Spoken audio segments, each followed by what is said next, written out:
Hi friends, welcome back. So today we are going to be working on some art for a women's conference in my hometown of Albuquerque. Last year was the first year that I ever volunteered with them, and it was also the first year that they did the conference in Albuquerque instead of somewhere else. And we get these pretty crappy tins of watercolor paint, and that's what they hand out to everybody. And so all of the instructors are also given that same paint. And before the conference starts, we have been commissioned basically to paint 3 to 5 originals using these paints that we can kind of use as examples for everyone at the conference. So today we're going to sit down and make 3 of them. I have some ideas for what I want to do. I want to stick with pretty simple designs because most of the women at the conference are not artists. So I have some ideas, but we're just going to sit down and we're going to paint. I'm going to change the camera angle and we're going to get to it. And I'm going to do voiceover because I don't want to have to talk at you while I figure this out. Cool? Cool. Let's paint. So, like I said, I have volunteered for this conference. This is the 2nd year in a row, and they ask us to paint a few originals, and then those are the ones that we teach off of during the conference itself, which is kind of a nice way to do it. So I thought that this year I would film the process. So this little palette on the side is actually the palette that everyone got during the conference. It's just a honestly not so great little watercolor palette. It does the job, but it is not ideal at all. So I think one of the biggest challenges, honestly, was just figuring out what we could all paint using this palette and in a way that was not going to be too difficult. This one that I'm starting with is the one that I started with, and this actually ended up being if not the number one requested, one of the number one requested paintings. It was definitely the one that everyone wanted me to illustrate all the time. Even a couple of the other instructors were like, can you just show us how you did that? Because that turned out really pretty. So I am legitimately very proud of this one. And I kind of wish that I had gotten this video out sooner because by the time the conference happened, didn't really remember how I did some of these techniques. I remembered that it was pretty simple. I remembered what I did, just not necessarily the order I did it in or the paints that I used. And then the other issue that I was having during the conference was that if you were one of the instructors, we weren't really instructing, we were more illustrating.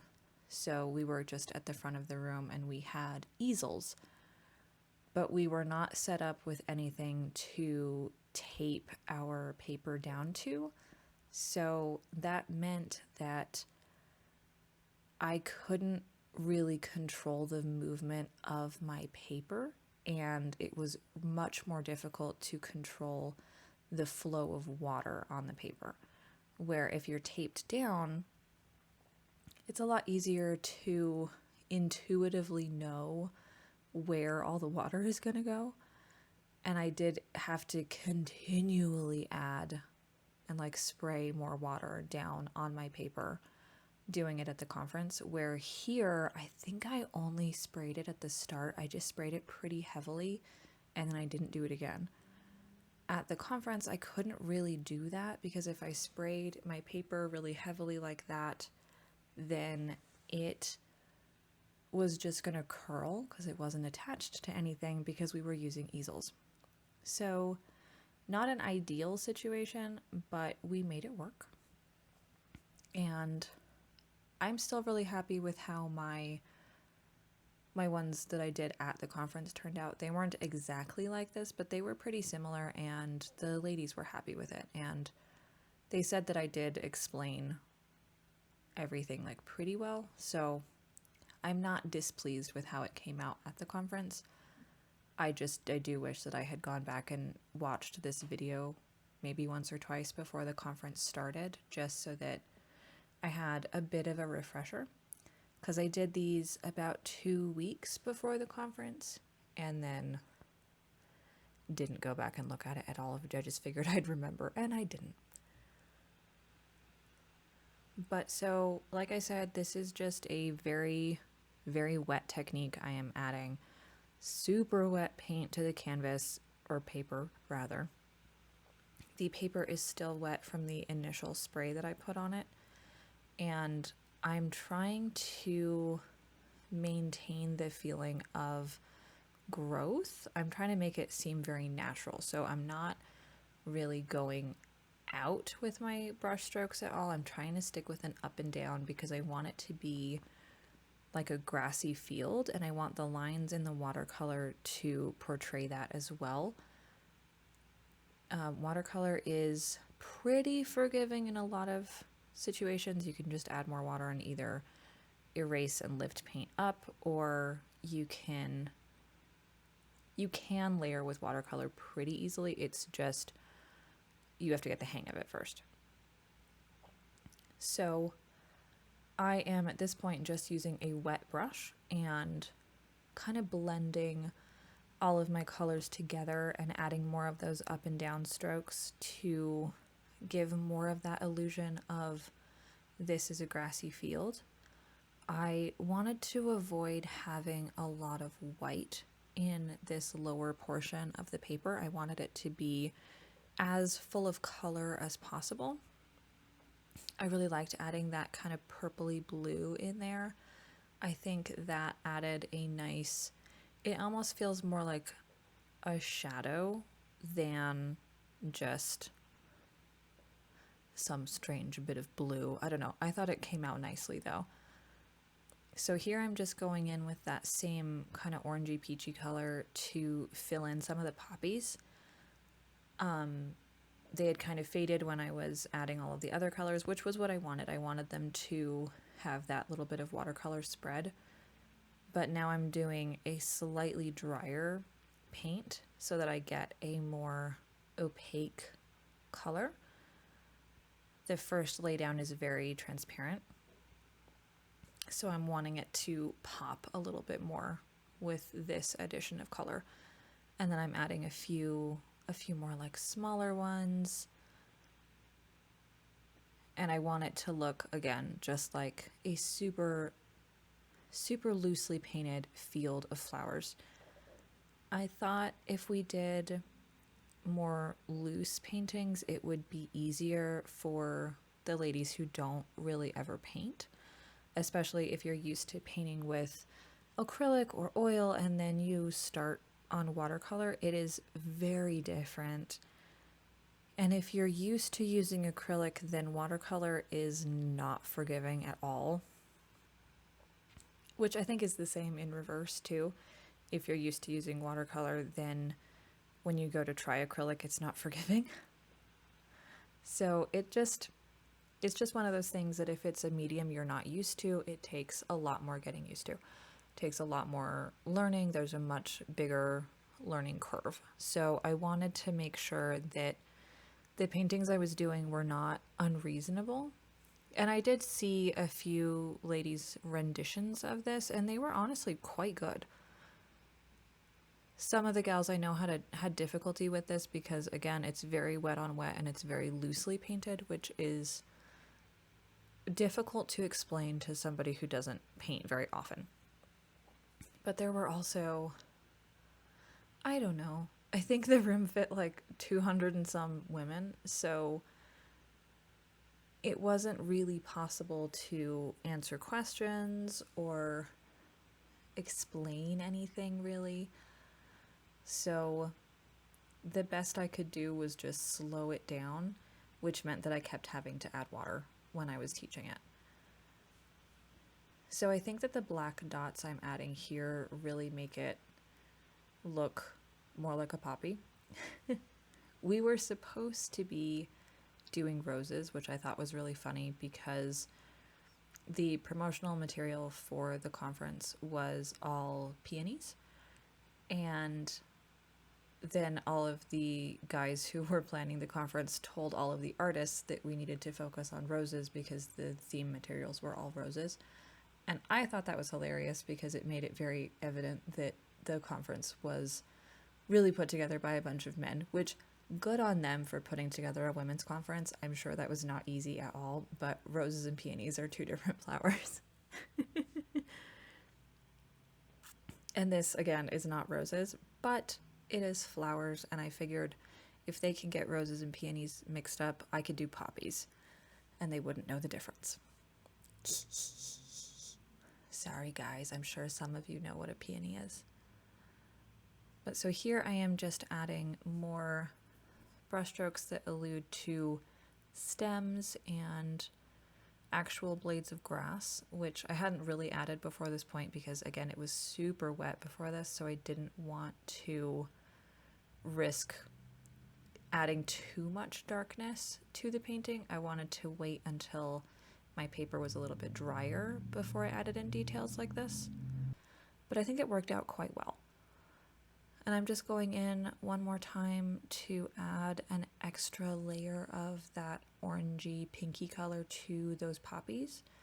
Just again to make them pop a little more because I really want the focus to be on those flowers. But yeah, so this was the first painting that I put together. I only sped this video up 2x.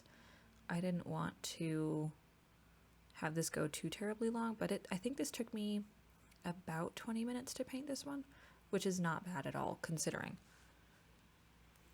The last two paintings that I did, I decided to go much looser, much quicker, and much easier for anybody who doesn't generally paint. So this one I am starting by just laying down kind of the idea of flower petals. And the nice thing with doing roses like this is that you can leave gaps, you can leave like variations in color. It doesn't have to be perfect at all. You could even just paint big ovals and then add detail on top. So I'm just going back and forth and adding petals, and the first one I started from the inside and worked my way out, and I didn't love that. So on the next two I did the other and I worked from the outside in, and I think that did get a lot better texture. So here I'm just adding a little bit more detail with a darker color. And that first one is still super wet, so it is going to foosh, is what I called it. It's going to foosh a little bit more than I wanted it to, but that's okay. Then I don't know why I decided yellow would be good, but I decided kind of a orangey yellow would be a good secondary color for these roses. And I do actually really like it. At the time, I just wanted a different color because I thought the purple was going to be too heavy-handed. So I just went in with just, yellow. I just kind of looked at the palette and picked a random color. But I do actually like how that came out. And then I'm just layering a little bit of this kind of blush purpley pink over the top. And you can see how they do almost give this suggestion of being roses at this point. This is the part that I don't actually like. I did end up using this at the conference. I did even paint this a couple of times at the conference, but I don't love the way this bottom section turned out. I think I wanted the lines to be a little bit thinner, but I was in a little bit of a hurry at this point. It was getting kind of late in the evening, and I figured it's good enough. And honestly, it probably looks a little bit closer to a live plant than just plain stems. So I do like it, but this bottom section is not my favorite. I just layered the green and the brown, I believe was all I did for that. Then back to the roses, I took straight black, and this is actually a technique that I used to use back in the day when I would do nail art. And I'm just adding suggestions basically of where the petals are and where shadows should be. And you can see that really makes it clear that it's a rose and it's a flower. That's probably one of my favorite just like super simple techniques that you can do with painting, specifically stuff like roses, is that you can just take this little bit of a darker color and just add these little tiny hints of this is where the shadows are in all of the petals, and that just makes it super obvious to the eye that it is in fact a rose. I didn't get many requests to paint this one. I think because it is pretty simple, most of the ladies, if they were going to do it, could just figure it out on their own, which was honestly the whole point of this one. I wanted to paint something that the ladies could just do without really feeling daunted, and this one fit the bill for that. The last one, I just fiddled. If I'm being perfectly honest, I just fiddled. So I've got blue on the bottom right hand corner and green in the upper right hand corner. And I think I just wanted to play and see what this would look like really quick while I was figuring out an idea for adding a flower to this piece somehow. And I do actually like how this one turns out in the end, but at the beginning it was very, I don't know what I'm doing. I don't know. I'm just doing something. And here's where I got my big idea. I'm just going to paint a rose. I'm just going to paint a really big rose. My paper is wet, which I think you can see by the way the paint is moving around. And the wet paper for watercolor really just makes it so much easier to paint. If your paper is fully dry when you're doing watercolor, you get paper texture a lot. So if you're going for paper texture and you want that variation in like the texture that you're getting, then keeping your paper dry is super useful. But if you're wanting to do anything loose, anything that's more like traditional watercolor style, you really want your paper to be wet. Not necessarily like soaking wet, but damp, I guess would be the best way to put it. It can be fun if it's really wet. I'm sure some of you have seen the videos where your paper is like super wet and you kind of push paint into the water to see where the water takes it. That's a really fun technique with watercolor. It doesn't look advanced, but it is, in my opinion, a little bit more advanced. This is just, my paper is damp and I am making sure to use super, super wet paint so that I can blend as I go. Because again, I do want this to be obvious that it's a rose, but still a little bit more abstract. I think for me personally, abstracts come out really nice in watercolor. I did start out as an abstract artist. I did abstracts in acrylic, and I think I have some of those paintings around here somewhere I could show you guys at some point. But so abstract is still a thing that I have fun with on occasion, but if I'm doing anything with watercolor, for some reason the abstract just comes out. So I get paintings like this where this is clearly a rose, but it's a very loosely painted, very abstract rose. And that's one of the things that I really like with doing abstract watercolor, is that you can get things that are it's very obvious what this is. You can tell that it's a flower. You can tell that it's a rose. But it's not realism. It's not a style where you look at it and go, oh, I know that that's a rose because it looks exactly like a rose. You know this is a rose because roses have this characteristic texture. And you know that this is a rose because roses are the flower that has all of these layers and they come in a little pseudo spiral. But you don't know this is a rose because it exactly mimics the texture of a rose. And I really like that. I think that's super fun with watercolor in general.